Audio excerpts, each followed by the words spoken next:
Amém? Amados, eu queria compartilhar com vocês, né, até usando e abusando um pouco da fala do Lécio aqui, fico feliz de saber porque é Deus respondendo. E eu sei que teve muito mais respostas de Deus nos corações dos irmãos, mas a proposta eram 3 horas de oração e a gente já estava no tempo. Mas o que a gente realmente busca é uma maturidade. Eu creio que chegou um tempo para nós de sermos cristãos maduros. Eu lembro que quando eu cheguei aqui, não que eu não tinha cristãos maduros, sempre teve cristãos maduros na igreja falando do meu umbigo, né, do nosso umbigo aqui, falando do meu rebanho. Sempre teve cristãos muito maduros, mas limitados nessa maturidade. Às vezes a gente aprende o evangelho e a gente vai até um certo ponto com ele e nós mesmos brecamos o restante. Porque a gente acha que eu cheguei. E porque eu cheguei, parou. Né? É como aquele vendedor que ele era um avião. Era para um lado para o outro o dia inteiro. Aí ele era tão bom que colocaram ele na supervisão. Pronto. Ele sentou na cadeira de chefe e ali ele ficou. Ele parou de voar. Por quê? Porque eu cheguei. Né? E como cristão, nós não devemos parar nunca. Sempre tem mais. Sempre tem algo mais. Sempre tem um derramamento a mais. Sempre tem uma visão a mais de Deus para nós. E quando a gente limita a ação, quando a gente se limita, a gente está limitando a ação de Deus em nossas vidas. Limitando o poder de Deus em nós. E é pecado. É pecado.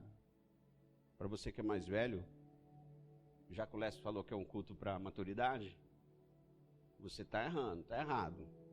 Limitar o poder de Deus, está errado. Deus está querendo derramar e por que você não quer? Porque você está inseguro, porque você está com medo, ou porque você está olhando sobre sua vida. Eu queria compartilhar com vocês aqui uma palavra que vai falar sobre o filho mais velho. Nós vamos falar sobre o mais novo, mas nós vamos falar sobre o mais velho também. Como é importante isso? Lucas 15, bora lá, irmãos. Lucas 15, praticamente o capítulo inteiro, né? Começando no verso 1, Jesus ele é questionado, né? Diz assim: chegavam-se a ele todos os publicanos e pecadores para o ouvir. E os fariseus e os escribas murmuravam, dizendo: este recebe pecadores e come com eles. Ele é questionado, né? Esse aí se diz Jesus, esse aí é o Senhor, mas veja só, todos cercam ele, publicano, fariseu, todos esses homens que são pecadores, né? E ele senta com eles, come com eles. E Jesus, conhecendo os corações e conhecendo as intenções, ele começa a explicar algumas coisas. E a maneira mais fácil que Jesus encontra é falando por parábolas, né? E ele fala, as 2 primeiras parábolas desse capítulo, ele fala sobre uma ovelha perdida, né? Um pastor que vai atrás de uma ovelha perdida. E ele encontra aquela ovelha e ele traz, e ele fica feliz porque ele trouxe aquela ovelha, e aquela ovelha está de novo no aprisco e existe uma grande alegria. Aí a segunda parábola, ele fala o seguinte, a respeito de uma dracma. Uma mulher que perde um valor alto e ela fica desesperada porque ela perdeu uma dracma e ela varre a casa dela todinha. Quando ela encontra, ela chama as amigas e fala: encontrei a minha dracma. Encontrei algo de muito valor, e ela faz festa com aquilo, porque era um valor alto. E ele segue fazendo essas parábolas, e a terceira parábola que ele propõe, justamente já querendo dizer para os fariseus algumas coisas, falando a respeito dele, que ele veio para aquele que estava perdido, ele veio para a ovelha perdida, ele veio para aquele que era a dracma perdida, e ele veio para aquele que estava perdido no mundo. Só que ele acrescenta uma coisa nessa nova parábola, que é justamente a questão do filho mais velho, o filho mais novo e o filho mais velho. E a gente vai lá para o verso 11, para a gente entender que é uma palavra muito conhecida como filho pródigo, né? E o que é o pródigo? O pródigo é aquele que gasta além daquilo que deveria gastar. O pródigo é aquele que gasta além do necessário, é um esbanjador. É aquele que está luxando sem poder luxar, como dizem por aqui. Né? Aquele que está abrindo mão de um monte de coisa para poder gastar a sua vida. E ele não tem controle de nada. Ele é conhecido como o pródigo. Então, é proposto uma parábola aqui, nós vamos ler um trecho grande da palavra de Deus. Diz assim, verso 11. Um certo homem tinha 2 filhos. E o mais moço deles disse ao pai: Pai, dá-me a parte dos bens que me pertence. E ele repartiu por eles a fazenda. E poucos dias depois, o filho mais novo, ajuntando tudo, partiu para uma terra longínqua e ali desperdiçou os seus bens, vivendo dissolutamente. E havendo gastado tudo, houve naquela terra uma grande fome e começou a padecer necessidades. E chegou-se a um dos cidadãos daquela terra, o qual o mandou para os seus campos a apacentar os porcos. E desejava encher seu estômago com as bolotas que os porcos comiam, e ninguém lhes dava nada. E tornando em si, disse: Quantos empregados de meu pai têm abundância de pão, e eu aqui pereço de fome? Levantar-me-ei e irei ter com meu pai, e dir-lhe-ei: Pai, pequei contra o céu perante ti, já não sou digno de ser chamado seu filho, faze-me como a um dos teus empregados. E levantando-se foi para seu pai, e quando ainda estava longe, viu seu pai, e moveu-se de íntima compaixão, e correndo lançou-lhe ao pescoço e o beijou, e o filho lhe disse: Pai, pequei contra o céu e perante ti, já não sou digno de ser chamado teu filho. Mas o pai disse aos seus servos: Trazei depressa a melhor roupa, vesti, ponde-lhe um anel na mão, sandália nos pés, e trazei um bezerro ou um novilho cevado, e matai-o, e comamos e alegremo-nos, porque este meu filho estava morto e reviveu. Tinha se perdido e foi achado, e começaram a alegrar-se. E o seu filho mais velho estava no campo, e quando veio e chegou perto de casa, ouviu a música, as danças, e chamando uns dos servos, perguntou o que era aquilo. E ele lhe disse: Veio teu irmão e teu pai matou o bezerro cevado, porque o recebeu são e salvo. Mas ele se indignou e não queria entrar. Saindo, seu pai rogava-lhe que entrasse com ele, mas respondendo ele, disse ao pai: Eis que te sirvo há tantos anos, sem nunca transgredir o teu mandamento, e nunca me deste um cabrito para alegrar-me com os meus amigos. 30. Vindo, porém, este teu filho, que desperdiçou todos os teus bens com as meretrizes, mataste um bezerro cevado, e ele lhe disse: Filho, tu sempre está comigo, e todas as minhas coisas são tuas. Mas era justo alegrarmos-nos, folgarmos-nos, porque este teu irmão estava morto e reviveu, e tinha se perdido e achou-se. Amém? Essa é a terceira parábola que Jesus está propondo. E ele está falando desse irmão mais novo que estava perdido, né? E um irmão mais velho. São 2 escolas, 2 situações de um que pede para o pai assim: Pai, eu quero a minha herança porque eu quero ir gastar. E o pai pega metade de tudo que tem e dá, e ele vai dissoluto pelo mundo, torrando, gastando. Ele gasta tudo, chega uma hora que ele cai em si. A Bíblia diz assim, que ele torna-se em si. É aquele momento que ele tem de consciência: Pô, gastei todo o dinheiro, não tenho mais nada, e agora o que eu faço? Aí ele resolve lembrar de algo que ele tinha lá na fazenda do pai, que na fazenda do pai ele tinha todas as coisas, nada lhe faltava. E ele fala: eu vou voltar. Ele ensaia um plano, né, para essa volta. Eu vou falar para o meu pai: ó pai, pequei contra os céus, contra ti, já não sou digno de ser chamado teu filho, né? Faze-me como a um dos teus servos, né, para que eu possa pelo menos. E ele volta com essa intenção. A Bíblia diz que ele está voltando com essa intenção. Só que quando ele está perto, que o pai olha para ele e ele vê o pai, e o pai de íntima compaixão se alegra e fala: meu filho está voltando. E aí, quando ele é interessante, olha só, irmão, é interessante que Jesus fez uma parábola muito pontual. E quando esse filho começa a chegar perto do pai, o filho engata, começa a dizer assim: pai, eu pequei contra ti, já não sou digno de ser chamado. Aí o pai interrompe ele e fala assim, na hora que ele vai falar, faz-me como um dos seus servos, o pai o interrompe e o recebe como filho. Fala assim: mata o novilho, traz um anel, traz uma capa, uma roupa, uma alparca, porque esse aqui é meu filho, estava perdido e hoje voltou para casa. Pai nenhum, os terrenos sim, mas o grande pai, o nosso pai, o Deus, recebe um filho de outra forma. O filho, eu e você, que estávamos perdidos, às vezes nós queremos voltar para ele. Não, olha, se o Senhor me aceitar, se o Senhor me receber, veja aí. Não, Deus não recebe filho perdido assim. Deus recebe filho de braços abertos.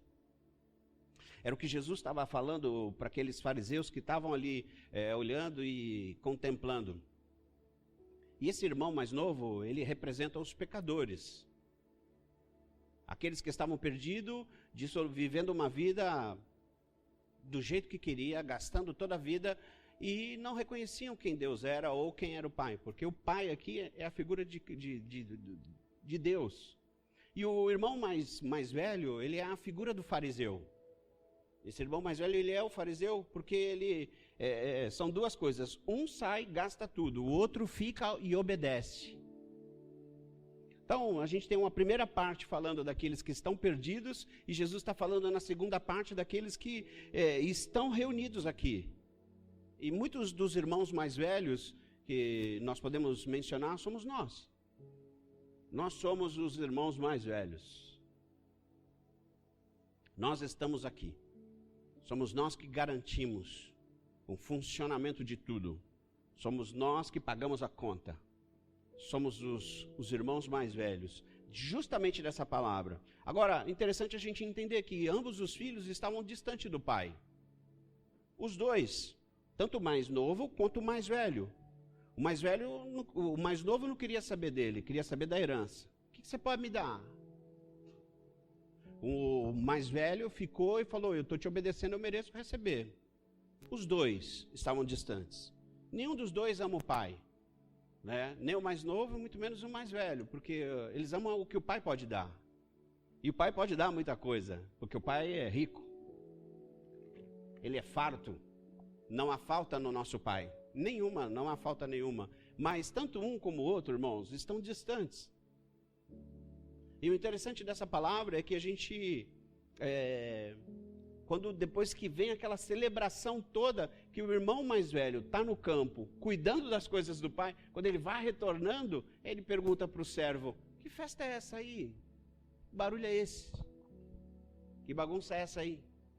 Aí ele fala assim, ó, teu irmão estava perdido, voltou, teu pai está dando uma festa. Pronto. Ele já ficou indignado.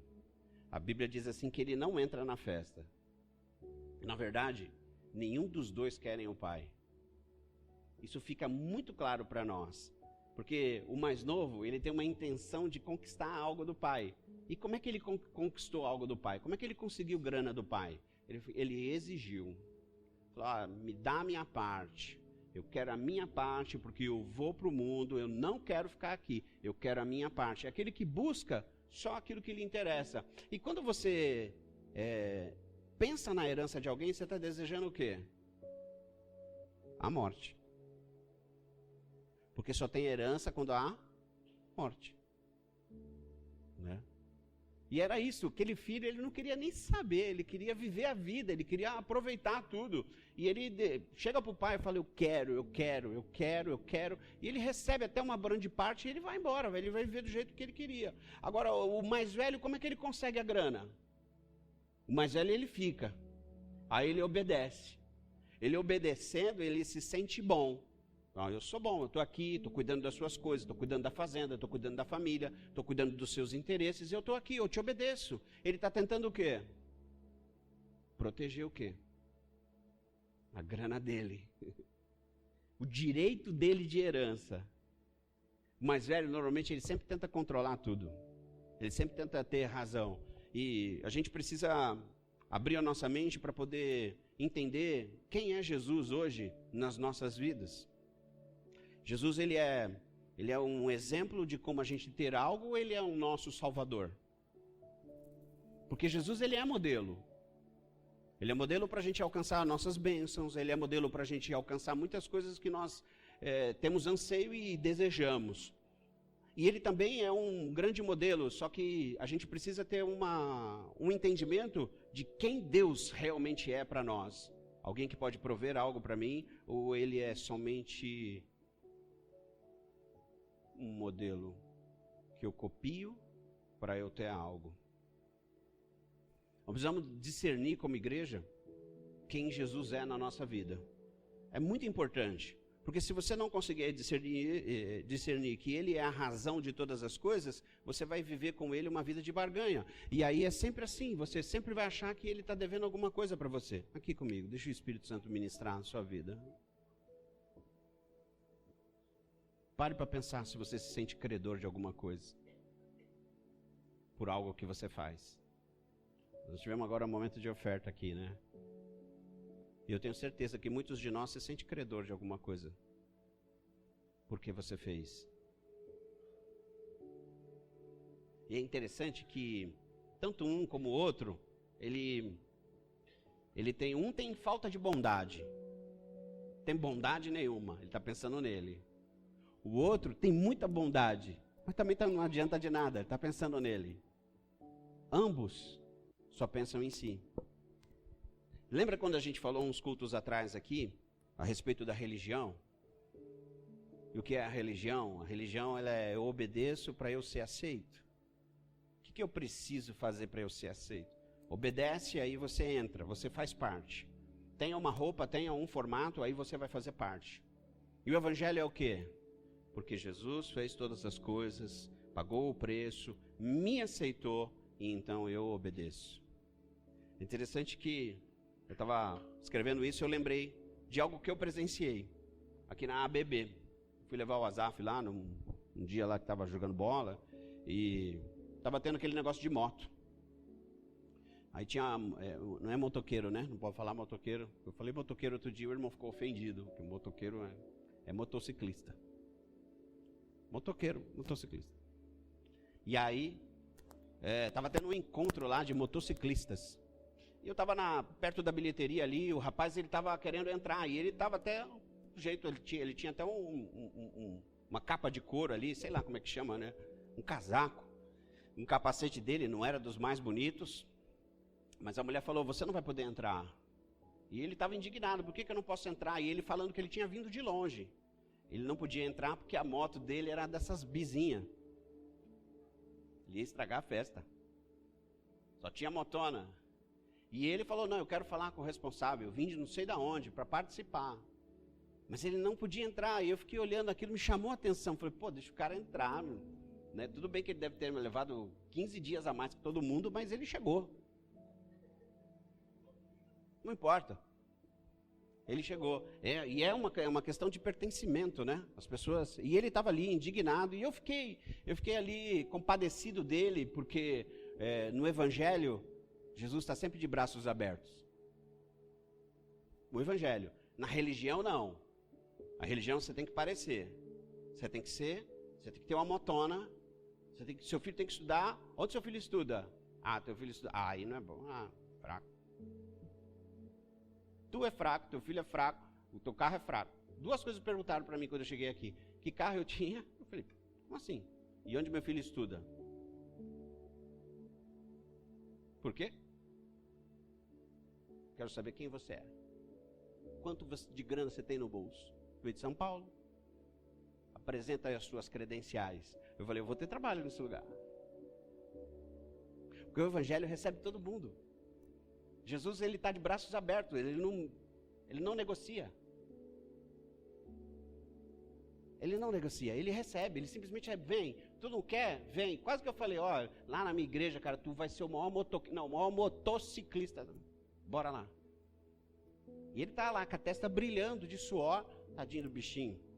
Não deixaram ele entrar, porque não tem a moto. Falei assim, sou de fazer essas orações na rua. Dá uma moto para esse cara. Dá uma Harley Davidson para ele apavorar todo mundo. E eu não sei o que deu, mas ele ficou lá na porta, indignado, né? Querendo entrar, e lá dentro só tinha moto, nave, os velhão, cabelo branco, né? E eu falei, ele tá lá fora, não vai poder entrar, porque a moto dele... O outro dele era mó fraca. Religião. E a religião, ela é um conjunto de regras que machuca a gente. Machuca demais. E o reino de Deus não é isso. O reino de Deus é justamente o fato de você ser recebido, independente de quem você seja. Independente da escolha que você fez, da roupa que você vista. É interessante que nós temos duas escolas. A primeira escola é de performance. E a segunda escola é de realmente ser pródigo. E a escola da performance diz assim: você faz de um jeito tão bom que você realmente é aceito. E nós, como irmãos mais velhos, muitos de nós andamos em cima dessa onda de sermos mais velhos e termos uma boa performance. Bom casamento, filhos ordenados, trabalho, dignidade, bom carro, boa escola, bom tudo certinho. E a performance, ela não diz nada a seu respeito. Ela diz só o que você está realmente fazendo. E a gente acha que, porque a gente faz tudo isso, e ainda a gente vem para a igreja todo domingo, vem na vigília, vem no sábado, vem no domingo, vem no domingo de manhã, ouve os irmãos pregando, tá aqui, dá o dízimo e tal. A gente, pronto, eu cheguei. Eu sou daqueles mais velhos que realmente funcionam, aqueles que realmente pagam o preço. Só que muitos de nós nos achamos tão bons que quando nós olhamos para um homossexual, nós olhamos para ele e falamos assim: é um perdido. Esse aí é um perdido. Nós não olhamos para um fornicador do mesmo jeito que a gente olha para um homem com trejeitos femininos ou para uma mulher que deseja outra mulher. Nós realmente nos achamos muito melhores que os outros. E às vezes isso vai entrando no nosso coração como uma realidade tão grande e a gente não consegue mais se relacionar. Quantos homens aqui têm amizade com homossexuais? Você é santo. E porque você é santo, você não anda com quem não é macho igual você ou mulher igual você. E é justamente isso, esse irmão mais velho, ele dá muito trabalho para o pai, porque o pai está de braço aberto falando: eu preciso receber todo mundo, preciso receber quem está se jogando na ponte, eu preciso receber essas pessoas que acham que ninguém vai receber eles. Ele está lá de braços abertos. Esse irmão mais velho, ele costuma dar muito trabalho para Deus. E eu acho que chegou um tempo para nós e para nossa liderança, e os visitantes nos perdoem, porque é uma palavra de maturidade para você. Nós precisamos receber as pessoas. Precisamos receber a todos. Precisamos amar quem precisa ser amado. Nós precisamos nos dedicar a essas pessoas. E esse irmão mais velho, ele estava indignado, porque o pai chegou e, esse é meu filho, estava perdido. E aí ele recebe ele com honras. Agora eu queria que você olhasse para dentro de si e pensasse se você tem sido um irmão mais velho e como é que está a tua conduta, como é que está a tua vida. Porque a gente está aqui para julgar, mas nós estamos aqui para pensar. Como é que se identifica um irmão mais velho? O irmão mais velho, ele normalmente fica bravo quando as coisas não estão muito bem. Que bom, achei que ninguém ia dar um glória a Deus hoje. Não foi um glória a Deus, mas tá valendo. O irmão mais velho, normalmente ele fica desapontado. Ele fica tão desapontado, ele fica triste, ele fica chateado. O irmão mais velho, ele fica desencorajado, ele fica com raiva. Eita, conheço muito o irmão mais velho. Começa aqui e vai. Fica indignado quando alguma coisa dá errado, porque não pode das coisas dar errado com o irmão mais velho. E ele fica não só com raiva de si mesmo, mas com raiva de Deus e com raiva dos outros. Porque, afinal de contas, ele já chegou. Ele já cheguei, eu sou melhor, eu passei por tudo isso. O que você está vivendo é um primeiro amor, logo isso passa. Quantas vezes não falaram para mim? Eu falei: não, essa chama que queima em mim não vai se apagar. Porque não pode se apagar. A chama que queima em você não pode se apagar, irmão. Não pode se apagar por causa de um problema, não pode se apagar por causa de uma luta, por causa de uma dificuldade, porque é um problema de relação. A chama que queima em você não pode se apagar. Aliás, ela não se apaga, quem apaga ela é você. Ele está sempre assim dizendo, achando que Deus está devendo algo para ele. E essa é uma coisa, isso é muito comum, irmão, de quem está muito mais tempo no negócio. Quem já chegou num trabalho aqui e a pessoa fica protegendo as coisas para não ensinar, com medo que você tome o lugar dela. Acontece com vocês?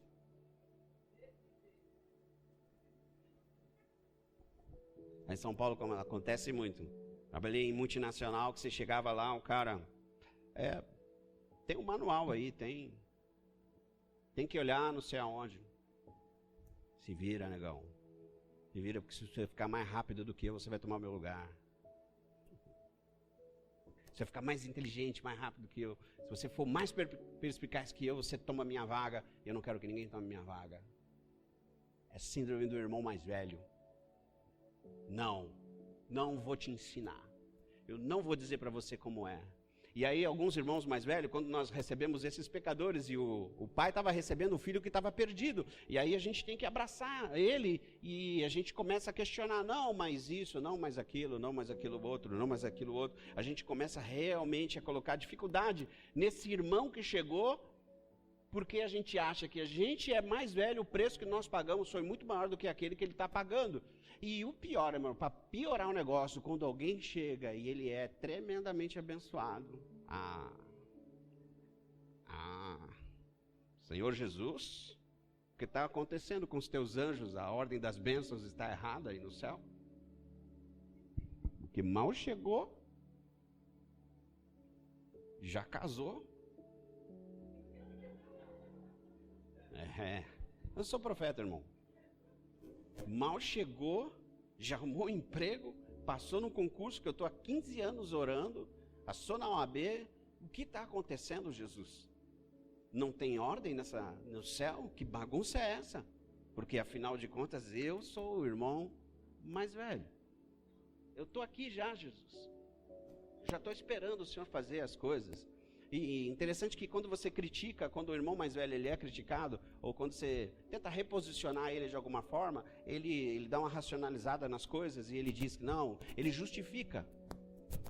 Não, eu sou assim, porque isso, porque aquilo. E aí ele acha que ele é um expert em igreja, ele é um expert em reino espiritual, ele é um expert na vida, nas relações, e ele tenta dar uma explicação, porque ele está protegendo o que, irmão? A autoimagem que ele tem. Porque todos nós temos uma imagem e nós blindamos ela. Nós não queremos que a nossa imagem ela fique mal vista, sim ou não? Nós não queremos. Quem é que quer uma imagem arranhada? Quem é que quer uma visão distorcida a respeito? Quem é que quer apresentar uma fraqueza? Na sexta-feira eu fui feliz e infeliz com algumas coisas, mas eu sei que Deus proveu algo para nós. Nós tiramos um tempo aqui, como a gente já estava com a hora avançada, a intenção era justamente a gente ter um ouvindo de Deus com o Espírito Santo de Deus, porque ele falou às 3 horas. Mas esse último momento é uma palavra que Deus ia dar para cada um, e essa palavra ela não seria terceirizada. Ponto. O segundo momento era uma palavra que nós queríamos discernir para a igreja. E aí acabou o primeiro momento, eu falei assim, alguém quer falar alguma coisa que Deus falou com você a respeito de você? Sabe quantas pessoas tinham algo para falar que Deus falou para ela? Esse número de pessoas mesmo. Ninguém. Porque ninguém quer se expor. Ninguém quer dizer, Deus, a não ser que fosse assim, não, Deus me falou que esse é o meu ano da vitória. Mas não, Deus me falou para eu parar de pecar. Aí todo mundo, você?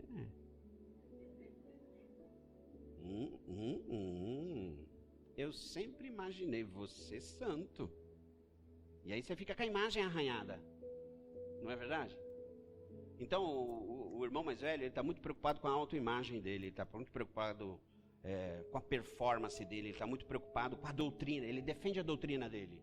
Porque a doutrina dele é a melhor doutrina. E aqui esse cidadão aqui, esse irmão mais velho, ele fala assim, ele começa a criticar o pai e fala, pai, o senhor nunca me deu um cabrito para eu comemorar com meus amigos. Pai, eu estou aqui na tua casa, cuidando das tuas coisas. E o pai começa a falar para ele, filho, tudo que eu tenho é teu. Ele está esperando receber um cabrito para ele celebrar. E o pai está falando, é seu. Por que você não pegou o cabrito, não matou e não comeu com seus amigos? Por que você não fez festa? Por que você não celebrou? Ele estava distraído, tentando proteger, em vez de usufruir. Nós fazemos isso. Deixa o Espírito Santo ministrar. Deixa Deus confirmar isso no seu coração. Nós protegemos, em vez de usufruirmos daquilo que Deus nos deu. Não tem necessidade de você proteger. Porque para Deus, tanto faz. Tanto faz se você chegou agora, hoje, está visitando a igreja, ou se você já está aqui há 13 anos, desde o início. Acho que é só a Mirna. E o Gustavo, talvez. Pare para pensar, irmão. Pense nessas coisas. É preciso a gente ter um conserto. E o conserto ele vai passar pelo arrependimento e ele vai passar por uma alegria. A alegria de ser salvo, de saber que você está salvo. Mesmo sem você merecer, mesmo sem você ter feito nada para merecer isso. Agora, eu queria pontuar uma coisa com vocês aqui. Eu queria que a gente pensasse junto. Quanto custou para esse irmão mais novo ser salvo? Quanto custou? Uma festa, um anel, um novilho, uma roupa e uma alparca, que é uma sandália? Não. Custou metade da herança. Metade do que o pai tinha. Metade de tudo que o pai tinha foi dado, ele foi e gastou. Quando ele volta sem nada. Além de ele ter gasto metade da herança, o pai ainda gasta mais com ele para dar uma festa, para celebrar a chegada dele. E o irmão mais velho fica indignado, porque ele não acha justo. E aos nossos olhos, a nossa justiça, ela é desse naipe mesmo. A gente não acha justo gastar com aquilo que realmente não é pão, realmente aquilo que não produz nada. Eu queria que você pensasse assim, já começando a caminhar para uma coisa que chama cura. Eu e você somos os irmãos mais velhos. Nós não somos aqueles que blindam a herança. Somos aqueles que provêm. Nós pagamos a conta. Nós somos aqueles que garantem que a chegada é possível. Eu tenho pedido para Deus vidas, mais batismos, mais pessoas.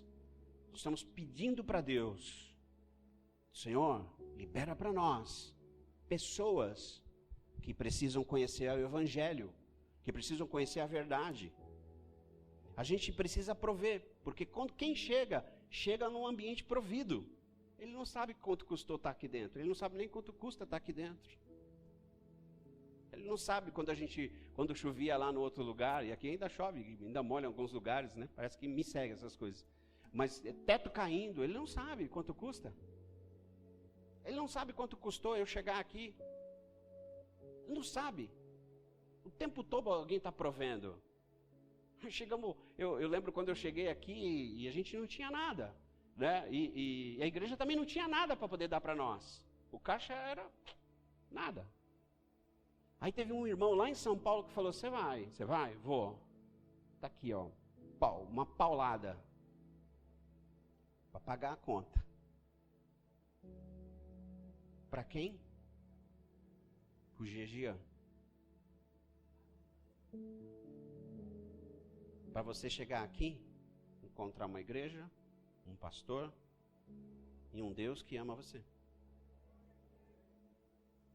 Nós pagamos a conta. O irmão mais velho, quando ele entende quem ele é, ele paga, ele não protege, ele não questiona, ele aceita. Ele aceita o que Deus está fazendo e ele simplesmente recebe. Ele não blinda o cara porque a moto dele não é igual, tal. Não, ele recebe.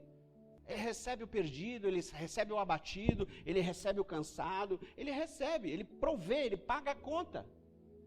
E ele paga a conta, irmão, não só com recurso financeiro, mas ele paga a conta com a vida dele, com o tempo dele, com a dedicação dele.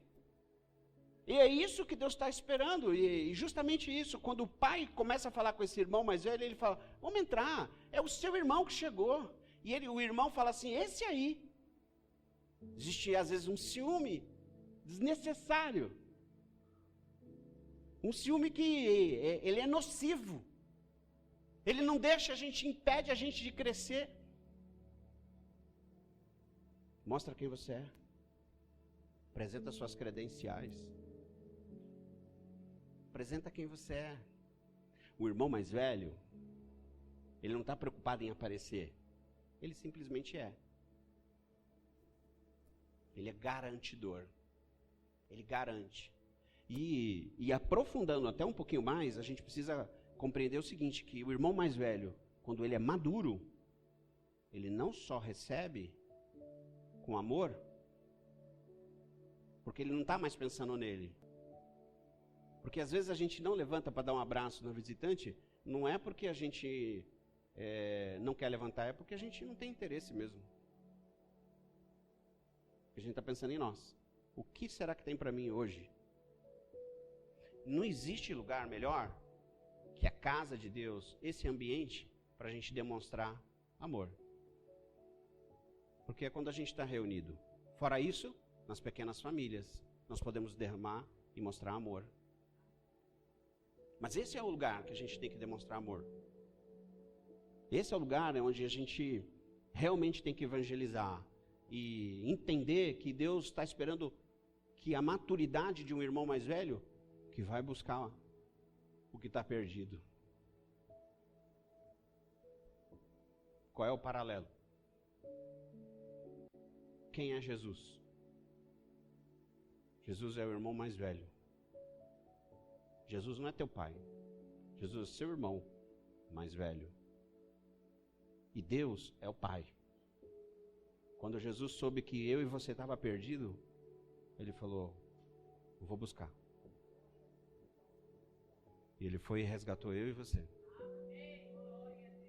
Mesmo você sendo todo errado, todo 13, todo cheio de pecado, sujo, mal acabado, ele foi buscar você.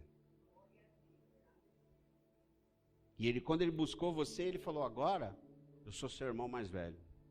Agora eu que guardo você, agora eu que protejo você, agora tudo que você precisar, você fala em meu nome. E eu ali estarei presente. Essa é a maturidade de um irmão mais velho. Para nós, deixa eu falar uma coisa, deixa o Espírito Santo ministrar aqui. Para nós, não falta roupa, não falta pão, não vai faltar casa, não vai faltar condição, não vai faltar bênçãos, porque o Senhor é o nosso Deus, nosso Pai. Quando você tem uma mentalidade de proteger, de amarrar os bolsos, de amarrar a sua vida para não se doar, você está impedindo de Deus cuidar de você. E Deus está falando para você, demonstre seu amor, demonstre a sua paixão, demonstre o seu carinho, demonstre sua atenção com quem não é, com quem até não merece. Faz como Jesus fez. Isso passa por um profundo arrependimento. E muitos de nós não quer dividir isso, não quer evangelizar, não quer convidar ninguém para vir na casa de Deus, porque isso é dividir herança, e dividir herança para nós ainda é uma luta. Melhorou muito, mas ainda é uma grande luta. Eu queria que você abrisse lá no livro de Lucas, capítulo 5, verso 30. Uma outra situação ali, Jesus diz assim, e os escribas deles e os fariseus murmuravam contra os seus discípulos, dizendo, por que comeis e bebeis com publicanos e pecadores? E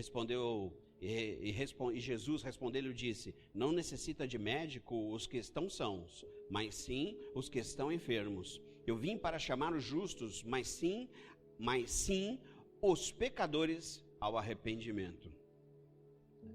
Primeiro ponto, Jesus está no meio de publicanos e pecadores. Deixa eu só esclarecer uma coisa aqui, irmão. Para você que acha que você não deve estar no meio de pecadores. Você deve estar no meio deles, sim. Mas com a intenção e motivação certa. Eu vou dizer para você com quem você não tem que estar. Você não pode estar com quem se diz crente e não é. E frauda a palavra. Com esses não anda não. Viu? Se diz cristão, se diz apaixonado por Deus, mas não apresenta. Com esses você não anda. Agora com pecador você anda. Essa é uma loucura, né? Mas é o que o texto diz. Você deve andar com quem não conhece a palavra? E Jesus estava no meio dele, publicando, raça. Raça. Que só ficava... E Jesus está lá. Mandando parábola neles. Olha, Jesus, a palavra de Deus diz isso. A palavra de Deus diz aquilo. A palavra de Deus diz isso. Né? E é interessante que ele fala aqui assim, eu não vim para os sãos. Como assim? Como assim ele não veio para os sãos? Porque no livro de Romanos diz assim que Deus, que não há um justo sequer sobre a face da terra. Sabe para quem Jesus não veio, irmão? Jesus não veio para aqueles que já se acham bons o suficiente. Esses ele não tem função.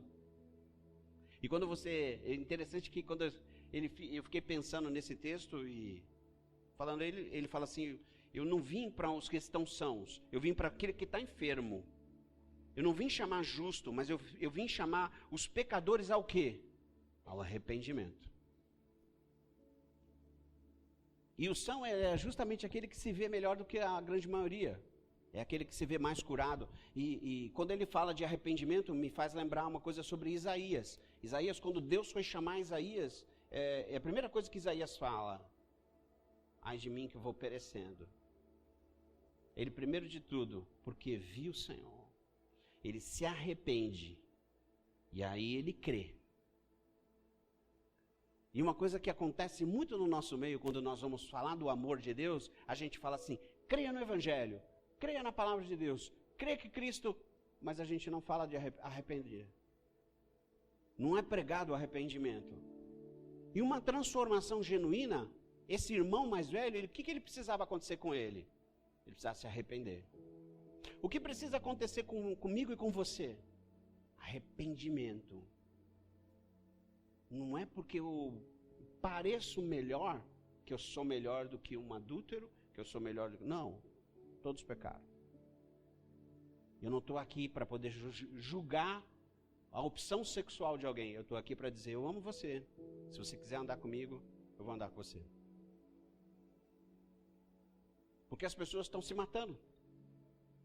Tinha um jovem daqui, o Caio, essa semana passada ele se matou. Eu vi ele meio-dia na academia. Ele andou conosco um tempo grande. E aí de tarde começou a chegar a notícia, o Caio tomou remédio. Se matou. O Caio era um homossexual.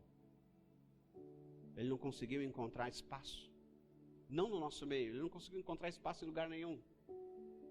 Ele não se adaptava em lugar nenhum, ele não se adaptou na escola. Porque o Azaf falou assim, pai, ele saiu da escola, não vejo o Caio mais na escola. Aí eu falei, filho, tô vendo o Caio na academia. E aí ele também não se via mais ele em lugar nenhum. Ele não se adaptou. Cansou. O que ele faz? Não sirvo. Eu não sirvo. Já que eu não sirvo, eu vou embora.